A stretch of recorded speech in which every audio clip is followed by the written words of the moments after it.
The internet you know is not the whole internet. Behind the fun, the memes, and the news, there are places you were never meant to see. Websites so disturbing, so strange that even reading about them can shake you. Most people will never stumble on them, and maybe that's a good thing. But today we'll pull back the curtain. This is not entertainment. This is not exaggeration. These are real disturbing websites, hidden in plain sight. This video is for educational purposes only.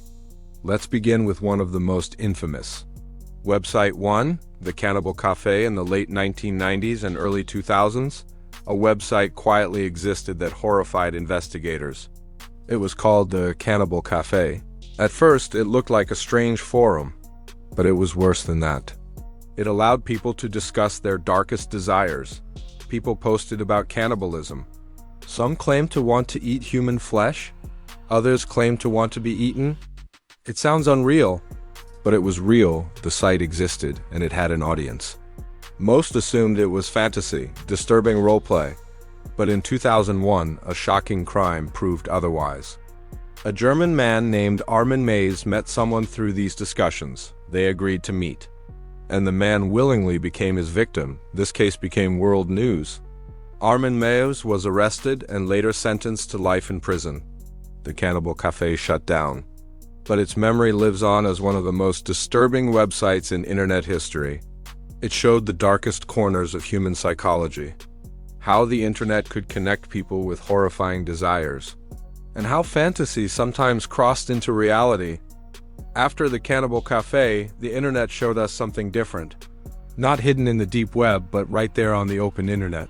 It was called Rotten.com, launched in the mid-1990s. Rotten.com became one of the first shock sites. Its purpose was simple: to disturb, disgust, and shock anyone who dared to click. The homepage had a simple warning: enter at your own risk.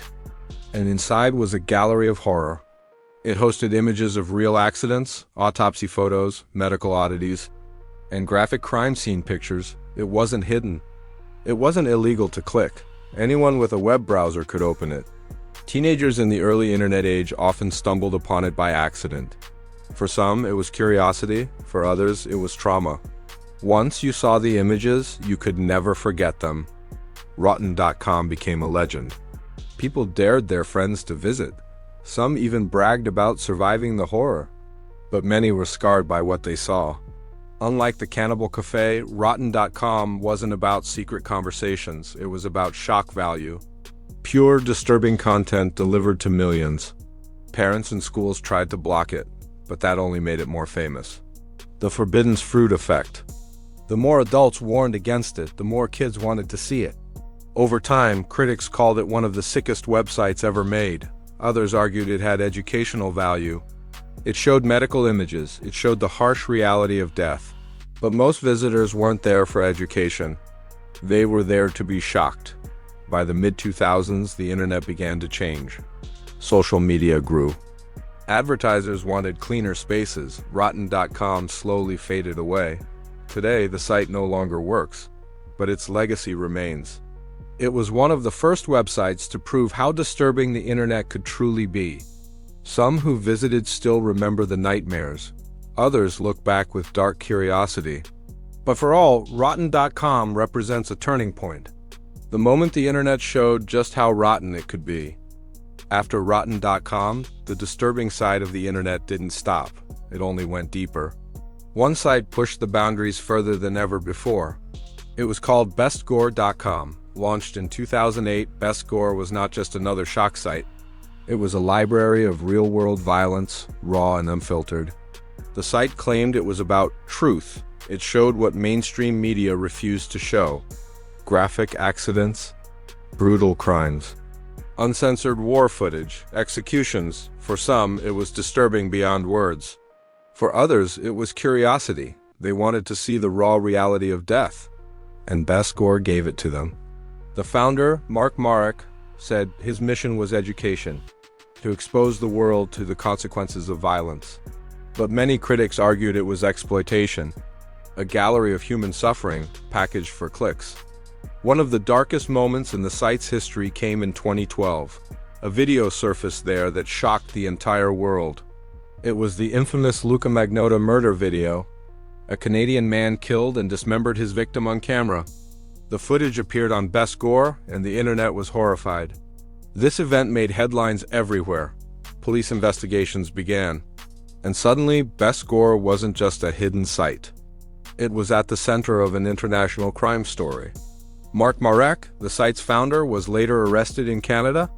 He faced charges for distributing obscene material. The world debated.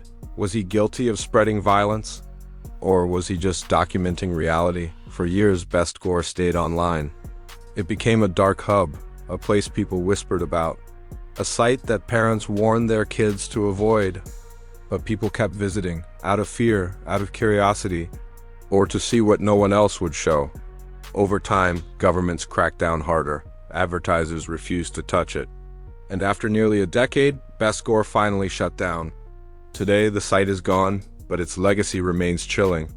It showed how far the internet could go when there were no filters. Some called it journalism. Others called it pure evil. But everyone agreed, Best Gore was one of the most disturbing websites ever created. After Best Gore, the disturbing side of the internet took another form. Not just gore or shock images, but communities, entire groups built around darkness. One of the most infamous was 8chan. It started in 2013, created as a place where people could post anything with almost no rules. Unlike other forums, 8chan promised complete freedom, but that freedom came with a cost.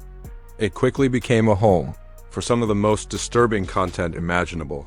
Conspiracy theories, extreme violence, illegal material. Unlike Rotten.com or Best Gore, 8chan wasn't about shocking images alone. It was about communities forming around dark ideas. Some boards were harmless. Anime, hobbies, random chat. But hidden inside were boards full of hate. And worse, boards that allowed child exploitation content. That's what made it so dangerous. It wasn't just disturbing to look at, it was a breeding ground for crimes. Over time, 8chan became linked to real-world violence. Mass shooters in the US used the platform to post their manifestos, to spread their ideology, and sometimes even to announce their crimes. This turned 8chan from just another controversial site into a global threat. In 2019, after several mass shootings, pressure mounted. The site's service providers cut ties, and 8chan was forced offline. But like many dark corners of the web, it didn't fully disappear. It rebranded as 8kun, still existing in smaller form, still carrying its dark reputation. The legacy of 8chan is chilling. It showed how a site with no rules and no limits could become more than just disturbing. It could become dangerous. For many, it will always be remembered as one of the most disturbing places online. Not because of gore, but because of the people it brought together, and the real-world violence it helped inspire. After 8chan, the disturbing side of the internet didn't fade. It only changed shape. One of the most infamous sites of the 2000s and 2010s was called LiveLeak. Launched in 2006, LiveLeak became known for one thing: reality without censorship. It hosted videos that mainstream media would never show. War footage, executions, terrorist propaganda, brutal accidents, and raw, disturbing events from across the world. At first, some people praised it. They said LiveLeak was journalism. It showed the truth. It revealed the reality of war and violence, things hidden from the evening news. But others saw it differently. A digital stage for humanity's darkest moments, where people uploaded suffering for strangers to watch. One of the most infamous moments on LiveLeak was the release of ISIS beheading videos.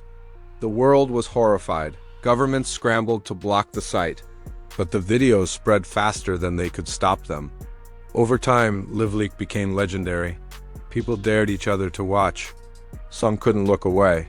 Others wished they never clicked. It wasn't a place of fun or entertainment.